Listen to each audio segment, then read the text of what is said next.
નમસ્કાર, આપ જોઈ રહ્યા છો સ્પાર્ક ટુડે ન્યૂઝ। અમરેલી જિલ્લાના વડિયા નજીક એક ગંભીર માર્ગ અકસ્માતની ઘટના સામે આવી છે। એક ટ્રક ડ્રાઈવરે સ્ટીયરિંગ પરનો કાબુ ગુમાવ્યો અને જેના કારણે ટ્રક પલટી થઈ ગઈ। ટ્રકને ભારે નુકસાન થયું। ઘટનાની જાણ થતાં સ્થાનિક લોકો તાત્કાલિક ત્યાં દોડી ગયા હતા અને મદદ કરવામાં આવી। સદનસીબે આ ઘટનામાં કોઈ જાનહાનિ નથી થઈ, પરંતુ ડ્રાઈવરને નાની મોટી ઈજા થઈ હતી।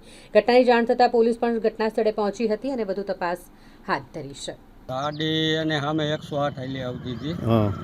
ઘોડાઈની માલિકા ઓચિંતાની બ્રેક લાગી ગઈ એટલે ગાડી સીધી એકલવાઈથી પછી કંટ્રોલ ન થઈ, સીધી પલટી મારી ગઈ ગાડી।